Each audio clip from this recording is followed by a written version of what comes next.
Hey, and welcome into the Big Ten Huddle, where I'm host JR, and we are presented and brought to you by FanDuel. Appreciate you tuning in to listen to the Big Ten Huddle every single day. We cover Big Ten basketball and football, and in today's episode, it's going to be a little bit more football heavy, but also just kind of about the conference in general. Overall, we're going to be talking about whether Josh Hoover can fill the shoes of Fernando Mendoza next season. The CSC is asking questions to Nebraska, and whether I think the Big Ten expansion is done or if it will continue. So if you're a fan of Big Ten talk, hit those like and subscribe buttons, and be sure to comment your thoughts on YouTube or give us a 5-star rating and review on the podcast platform you are listening on. It really helps the show, helps more people find it, and it helps us talk more about the dirty SEC and how we just can't stand them. So if you like the show, if you don't like the SEC, this is the place for you. One piece of news that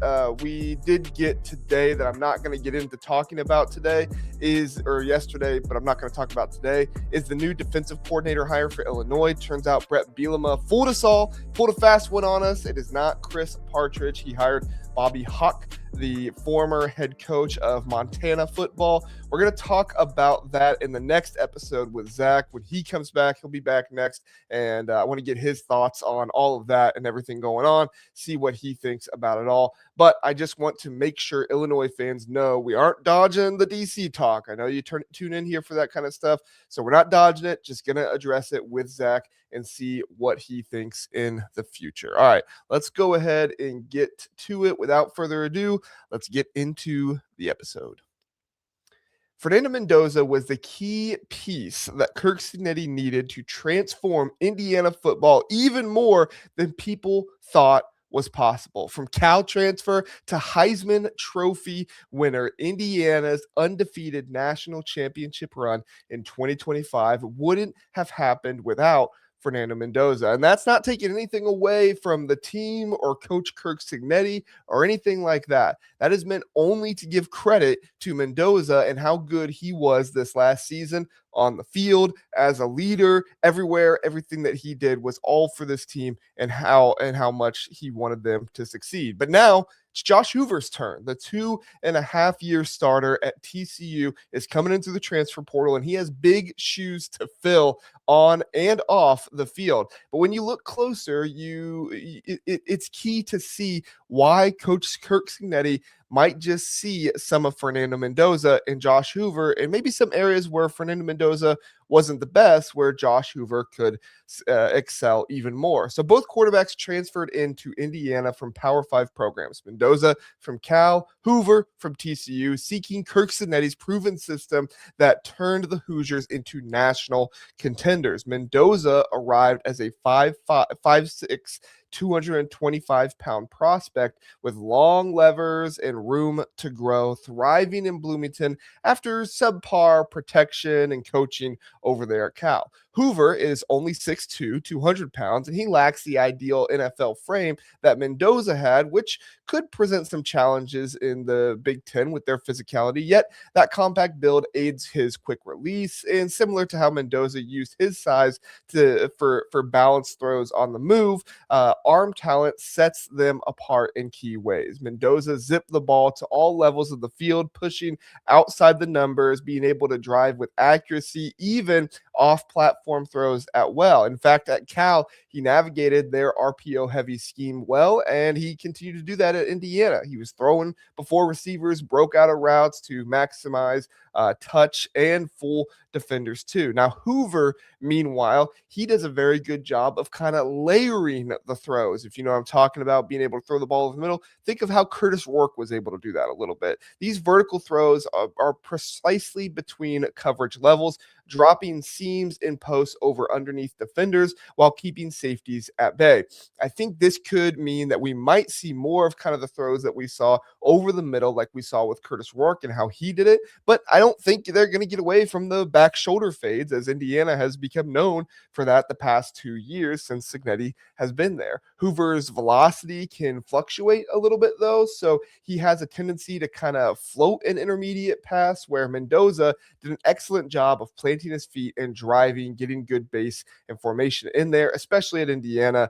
not as much at Cal, but definitely after he got the coaching of Curt Cignetti. But this isn't a problem that Cignetti can't solve. Like I just said, he didn't do it so well at Cal. He did it really well at Indiana. Mendoza's arm helped unlock Indiana's explosive 2025 offense, ranking them fourth in FEI the year prior, and then second this past year with Mendoza. Hoover shattered TCU records with nearly 4,000 yards in 2024, leading the Big 12 in 20-plus yard completions, suggesting he can stretch the field like Mendoza, but his smaller arm might need Cignetti's play action to help him compensate a little bit. Now, accuracy and ball placement share many strengths, but with nuances between these two. Mendoza excelled at throwing teammates open, aiming low and away to shield from some hits that would be able to come at them, especially on the back shoulder throws and covered in the quick game as well. His field turned RPOs into really efficient gains for the team. Even, like I mentioned at Cal, when their line would crumble, he still did that a little bit there, which was really impressive. Hoover places boundary fades consistently, maximizing his receiver's radius while also leaning toward the sideline too. Both shine on the edges. Mendoza peppered the sidelines with deep outs, corner routes, all that stuff. Hoover commands the pocket by climbing pressure and adjusting his arm angle for strikes under duress. But over the middle, Hoover tends to lead behind on crossovers and digs, while Mendoza rarely attempted deep middle throws in Indiana's scheme. It just was something they opted not to do. They opted more for the safe checkdowns if something wasn't there in the beginning. So in pressure-packed moments, Mendoza stood tall on third down, staring down rushers for high-end throws to pass the sticks, like in the 2-minute drills where he had balanced aggression and patience. Hoover delivers under fire too, but his footwork can break down more, leading to, back foot misses that Mendoza avoided through better base maintenance. Again, something that Curt Cignetti taught him. And so you're kind of seeing a theme here where Hoover struggles are things that Curt Cignetti has fixed, not just with Mendoza, but Rourke and other quarterbacks in the past as well. Again, not the worst thing in the world. And these are all things Cignetti is known for fixing. Like I said, not just at Indiana, but at James Madison and other places too. Mendoza did not come in as the most polished passer ever, but when it comes to his decision-making, this is where both quarterbacks are elite, in my opinion. Minimizing risks in chaotic environments, Mendoza avoided turnovers masterfully, never throwing into double coverage. Never. Very unlikely for him to throw into double coverage or missing linebackers over the middle for kind of some of those shorter throws where they could get easy picks. He took what defenses gave, executing RPOs and alerts flawlessly. Even when he was at Cal, he was doing this with his protection, left him more exposed. Hoover processes pre and post snap with excellent speed, identifying blitzes and coverages. You can see after the ball is snapped, he knows what's going to happen, and then snapping his hips to new targets without delay. You can see on film that he manipulates safeties really well with his eyes. They always say watch the top of the helmet, and you can kind of see how he's doing that. And he can do that on multiple level routes, holding deep help before hitting the intermediate guy. At TCU, he kept his offense on schedule very well, taking what the defense gave him and putting the ball in spots only that his receivers could get to. Now, those receivers were not Indiana level, and that's kind of one of the problems that Hoover had there at TCU. Hoover had his balls dropped 20 times last year, while Mendoza only had his balls dropped 6 times. With better wide receiver play, I can see his completion percentage, his being Hoover's, growing from last year. Even like his adjusted completion percentage with some better protection too. Both make correct calls at the high rate that's needed for a Cignetti system. Mendoza, deadly in the true passing downs. Hoover, violent in progressing the tempo and being able to push the ball downfield with some better level throws. But Hoover's eye work should help this team's downfield passing game more and not make them as reliant on the RPO-centric attack that they were running with Mendoza. Now, part of this goes along with the decision making that is processing all of this as well. Indiana's scheme is interesting. Indiana's offense with Mendoza was mostly RPOs, screens, and pre-snap decisions. They got away from the RPOs later on in the season, but then they got back to it some more in the playoffs. rarely requiring the NFL style of first, second, third progressions that, so many people look for, which is fine. That's not a knock on Mendoza. That's just what they ran. And obviously it worked for him very well. In those dropbacks, Mendoza had a tendency to be a bit of kind of one read and then either pull it or hit his check down. Not all the time, but it did happen a good amount.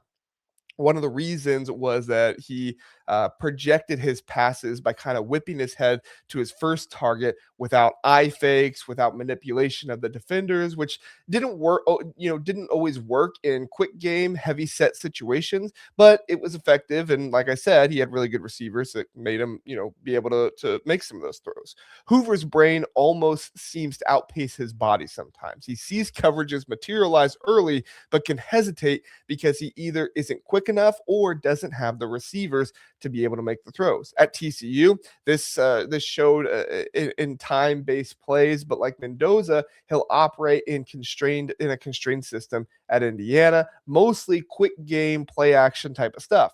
Hoover's superior manipulation could exceed Mendoza's limitations equally, since Mendoza hadn't demonstrated full progressions of going 1, 2, 3, often going 1 and then either running or hitting the check down. Not always, but often. While Hoover seems mentally more ready, and of course that's where operating pressure comes into play. While he seems more ready versus pressure, both stand out tough with the different styles that they respond to pressure with. Mendoza delivered strikes knowing the hit was coming, like elite throws in the under 2-second windows when defenses dared him to throw. He was always willing to take a beating if it meant he was going to make the play for his team. His toughness translated into his running ability, as well as we saw in the national championship game when he dove for the end zone and made that play to win it. Well, not to win it, but to, obviously a huge play to win the game there.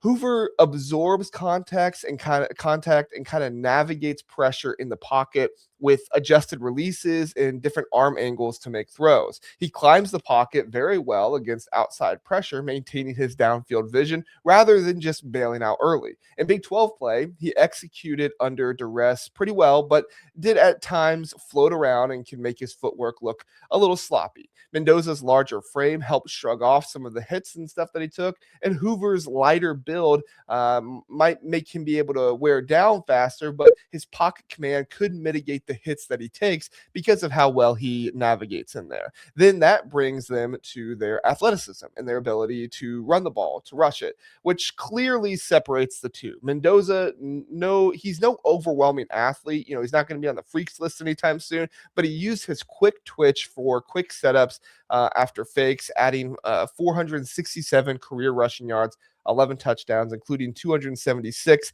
and 7 touchdowns in 2025. He created just enough out of the pocket, like escaping for first downs and his RPO snuffs. His QB draws all season were delayed, were delayed and very effective, especially since Cignetti seemed comfortable at calling them at any point in time, as they were pretty much undetectable. Hoover offers minimal threat with his negative career rushing yards and a lack of bursts or elusiveness. When TCU tried to run QB draw with him, he just didn't quite have the burst to be able to make the plays that Fernando Mendoza was able to make. Now, he's a willing runner, picks up the chains occasionally, but he won't, kind of punish honest coverages with his legs. And scrambling, Mendoza kept his eyes downfield sporadically. Hoover rarely doesn't keep his eyes downfield. He does a good job of keeping his eyes downfield. He'll opt to run for himself, but also look for the man downfield, which worked at TCU, but we'll see if it translates to Big Ten play. I think it will, but you just never know going up from the Big 12 to the Big Ten.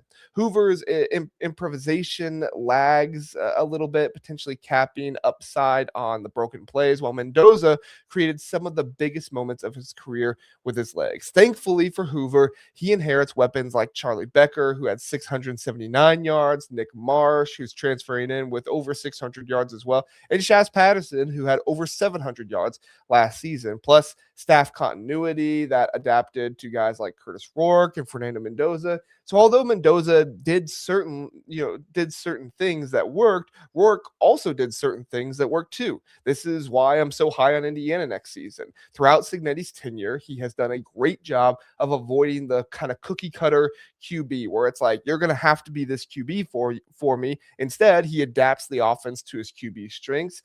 About the only things that look the same for his QB, kind of year in and year out, is they're very experienced and they're good decision makers. Two of the most important aspects of a QB in the modern college football game. So, can Hoover fill Mendoza's shoes? I think, yeah, I think he can. But I also don't think he'll have to do exactly what Mendoza did. I don't think we're going to see Hoover running around and, running the QB draw and stuff like that, like Mendoza did. When it comes to execution and mental acuity, Hoover has it. His processing and quick release fit some of the core things that Cignetti has done back in James Madison, but that doesn't mean he'll have to do all of that. Hoover won't match Mendoza's size or his athleticism to be able to run the ball and some of his arm zip and stuff like that, his running threat especially, but his eye manipulation and boundary precision could sustain a high octane attack and maybe bring something new to this offense that we haven't seen before. Obviously, we'll have to see the challenges of adapting to Big Ten defenses, but both Rourke and Mendoza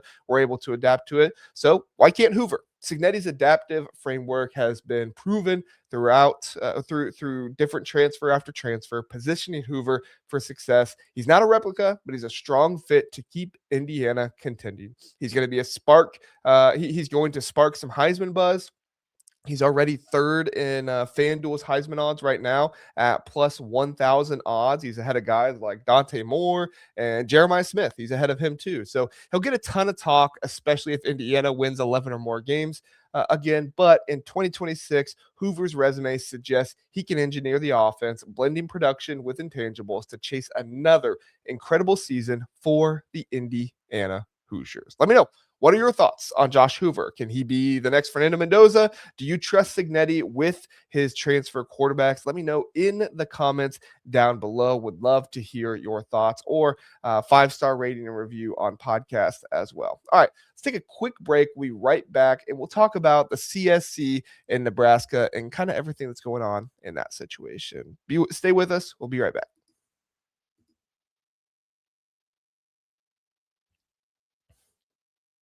On Monday evening, news broke that Nebraska had received an inquiry from the College Sports Commission, also known as the CSC, the new enforcement arm of college sports, to try and better regulate NIL and revenue sharing. While I'm sure I'd get a lot of clicks if I just told you that Nebraska is going to get slammed. They're going to get postseason ban and death penalty and all that stuff. I'm sure I'd make a ton of clicks from that. But we got to be honest in this situation. This is not the bombshell that it sounds like it is. And LSU went through the same exact thing, and it fizzled out as a simple confusion over reporting NIL deals. This is not the same as the full-blown NCAA probes that we've seen in the past. It's just a nudge to get the paperwork straight, get it signed, and get it put together. So here's what I mean. Back in January, the CSC, the College Sports Commission, whatever you want to call it, sent Nebraska a letter kicking off an inquiry, not an investigation, an inquiry into some Husker athletics, not even specifically football, but they did specifically say they were looking at whether these players failed to report NIL deals through the required system or not. Documents show the CSC's head of investigation. Her name is Katie Medeiros, I believe is how you pronounce it. Medeiros, how you pronounce it. She emailed athletic director Troy Dannon on January 15th saying they were checking if team members skipped reporting third-party name, image, and likeness agreements. She asked for a quick call with the compliance staff, Nebraska. They didn't panic. 2 weeks later, their senior associate AD for compliance, Patty Peterson, shot back an email explaining the mix-up, and the two athletes whose names were redacted had some confusion, and their deals kicked in, and that needed the post-House settlement disclosure, it all kind of worked out from there. So one was even tracking down a contract to submit one more deal. After that, the CSC's senior investigator, Sean Vorndran, I believe is how you pronounce it, he confirmed that the players had uploaded numerous additional deals to the NIL Ghost system. That's the system where they kind of check all the NIL deals and everything. And there was follow-up questions about another redacted company deal, and Nebraska's Jonathan Bateman confirmed it was submitted too. If this sounds familiar to you, it should, because this is basically exactly what LSU dealt with their nearly identical scenario. Reports from The Athletic and others revealed that LSU got a similar January 15th email from Katie to their athletic director. Verge Osbury, I believe, is their athletic director. It flagged an unnamed athlete who wasn't even football for potentially unrelated or not unrelated, unreported NIL deals. LSU clarified it wasn't a program-wide issue, just one player. By early February, the school issued a statement. The inquiry was resolved with no disciplinary action. All required deals were submitted to NIL Go, and they thanked the CSC for their quick wrap-up. Imagine that. Imagine a quick wrap-up. I mean, like if there's anything beneficial about this over the NCAA, which actually there's kind of a lot, it's that all this got done in like 2 or 3 weeks. There was no huge penalties, no drama, just a simple little paperwork hiccup. That's the pattern here. Ross Dellinger posted on Twitter, X, whatever you want to call it, that several programs, including at least one in the Big Ten and one in the Big 12, besides LSU, who's obviously in the SEC, received these letters over the last few weeks, which kind of got everybody in a little bit of a panic. Like, are a bunch of people breaking rules? They're going to go after, Ohio State, USC, Michigan, whoever it might be. Like, are they going to go after some of these schools? But some were already sorted out through simple chats with the CSC officials. Nebraska fits right into that Big Ten slot, like LSU fit into the SEC slot. It looks like this is heading toward resolution without really any fallout. The email thread from Nebraska obtained via public records shows the CSC focusing on getting deals reported rather than trying to slap anybody on the wrist. No mention of punishments, just verification that submissions happened. And honestly, this is all the CSC is right now. It's a new entity from the 2024 House versus NCAA settlement, that massive $2.8 billion deal reshaping college athletics. The CSC's job is to enforce rules around the revenue sharing and NIL, which makes everybody think they're going to come in with the death penalty and do all this stuff. But under the new setup, all Division I athletes must report any NIL deal worth $600 through the NIL Go system, their online portal. The CSC staff and external lawyers review them to ensure they're legit, fair market value for a real business purpose, not disguised as pay for play, which really is happening, but they don't really have any way to go against it right now because people aren't signing the agreement paper that they sent out. NIL Go lets athletes revise, cancel, or appeal if something's been flagged. But here's the key. The CSC's power, like I said, it's pretty minimal right now. They really don't have all that much power. So at this point, they're just trying to get people to report their deals less than, getting anybody in trouble for the deals. So as we talked about when it first came out, the House settlement happened. It's more about education and compliance nudges than heavy enforcement to begin with. Will it become more powerful and do more in the future? Maybe. I think so. I think they hope so. But for now, this is just about the power conference's new baby. They're trying to raise up and eventually supplant the NCAA. I remember talking about this, saying this was just the beginning. It wasn't necessarily the end all be all, but eventually this is going to work and try to get toward what they want it to be. They're hiring big attorneys, ex-law enforcement analysts with six-figure salaries to build out the team. Yet their full authority is hazy at best because schools have not signed the participation agreement. That agreement, drafted by Power 4 conference commissioners, would lock in enforcement protocols, prevent lawsuits, which is probably the biggest thing, over their decisions, and require audits for high-spending schools. Without it, the CSC can't fully swing the hammer on anybody. Dellinger reported that in the CSC statements emphasized their early inquiries are about unreported deals, not about some deep dive into violations that they're going to drop the hammer on anybody or do anything like that. They're informing schools, resolving through communication, and beefing up the future. This isn't about old NCAA, the old NCAA days where investigation is dragged out for years, uncovering scandals, dishing out sanctions, and all this drama galore where everybody fought about it and talked about it and everything else. Those were full-fledged probes that, with subpoenas, interviews, potential program shaking penalties, all this stuff.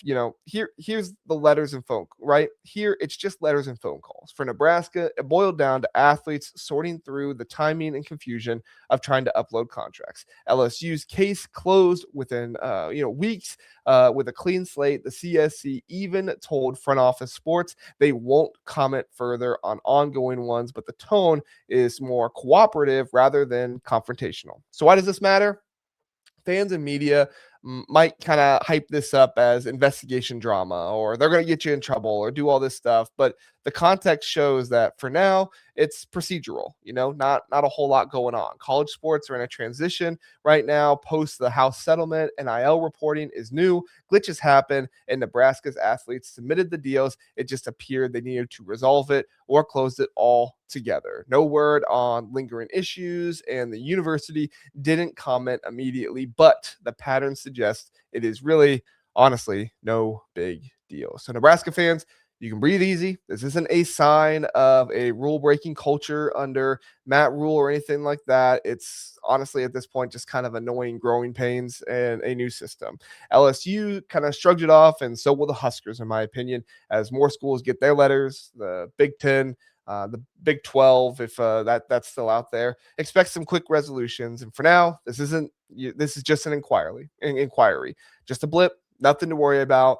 Let me know what your thoughts are. Are you worried about it? Do you think I'm wrong? Do you think there's more going on here? What are your thoughts on the CSC in general? Would love to know what your thoughts are and everything going on. All right, last segment here, talking about whether the Big Ten needs to expand or not. And I'll be honest, I don't think they do need to expand. I'll explain here in just a minute. We'll be right back.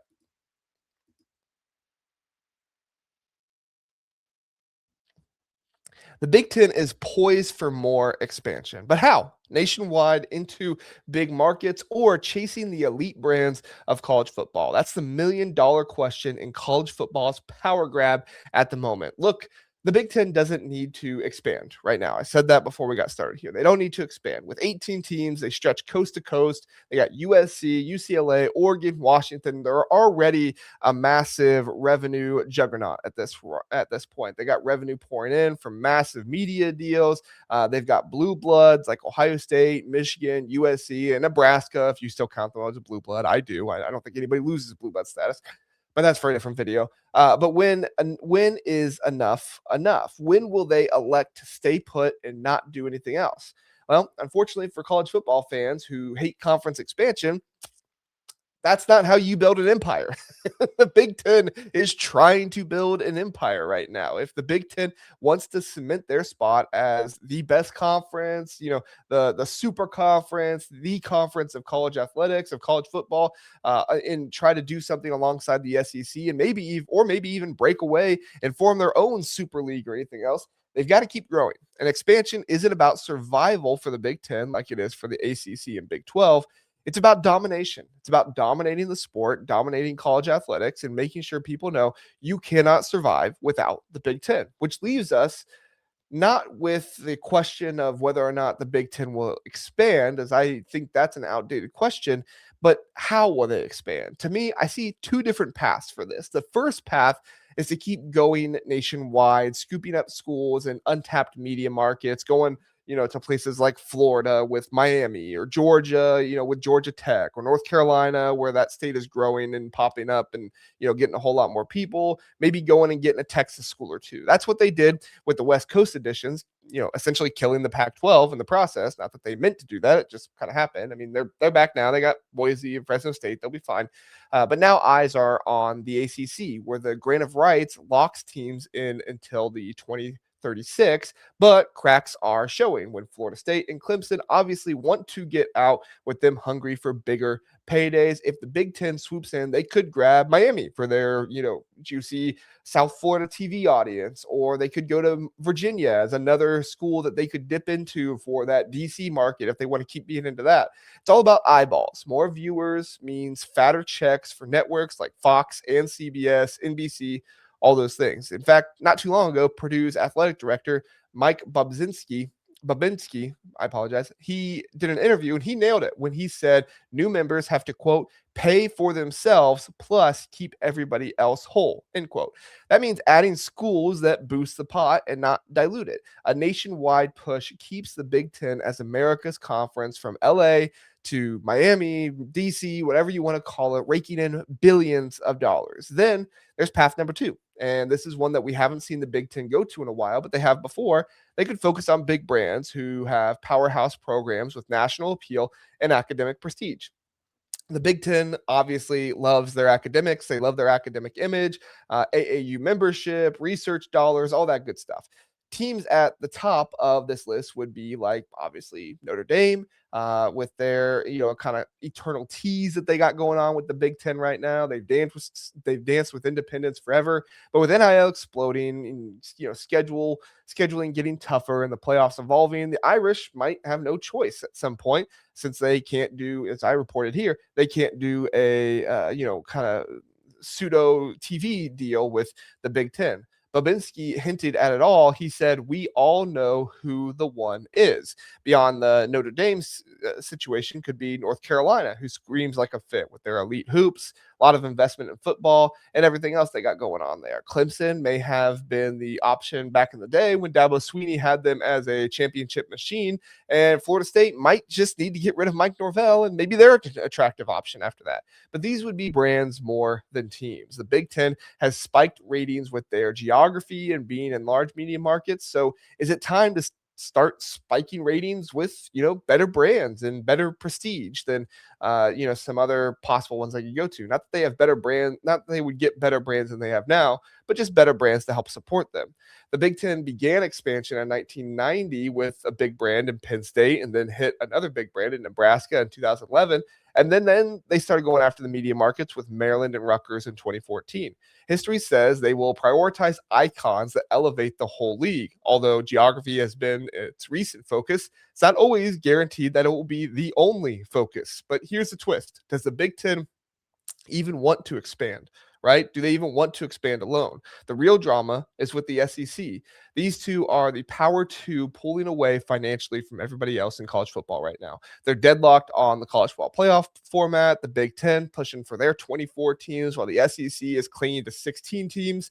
The SEC Commissioner Greg Sankey doesn't want to commit to a long-term plan, and a 24-team field would be a huge step for most fans would, quite frankly, just outright oppose. This isn't just some minor squabbling at this point. It's a power struggle between the two. Who's going to get what they want, the Big Ten or the SEC? And the Big Ten's Tony Petitti and Sankey hold the keys to it all. And they couldn't find room to agree on the ESPN deadline for the playoffs. So now we're back to 12 teams again for this year. But could friction like this fuel a breakup between the two? Would it push the Big Ten to bolt and form its own Super League? Or is it just a blip that keeps marching forward for the Big Ten and SEC future? If you ask the SEC, they'd be fine with breaking off on their own. They've been quite vocal about how everyone essentially, doing what they want while they refuse to follow the rules themselves. Now, I know Sankey got a lot of praise for backing the NCAA rules on Charles Bediako and all that stuff going on, but in reality, he was being the weak his hypocritical self, right? You know what he could have done? He could have made an SEC rule that no pro can come and play in the SEC.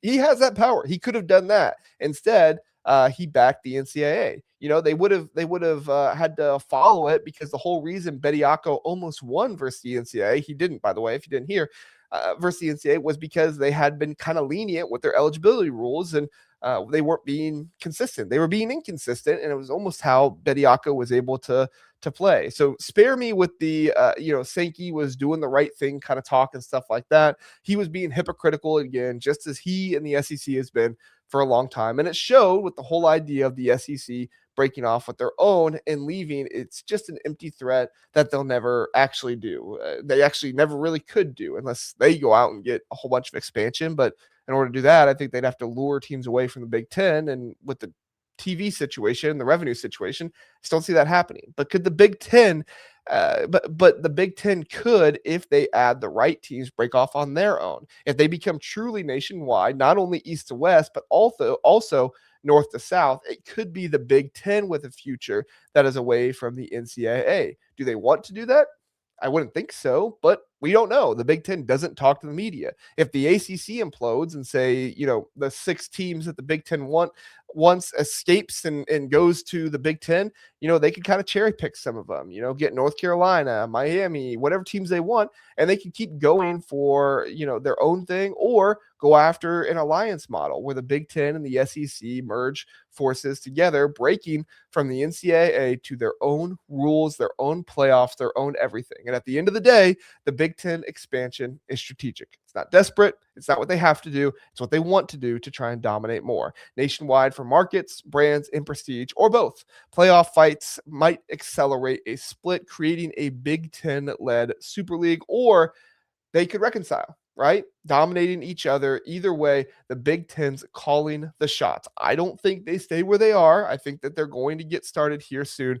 But let me know. What do you think? Should the Big Ten expand? Do they need to expand? Do you want to see a Big Ten SEC combined kind of playoff situation? Would love to read and hear your thoughts. All right.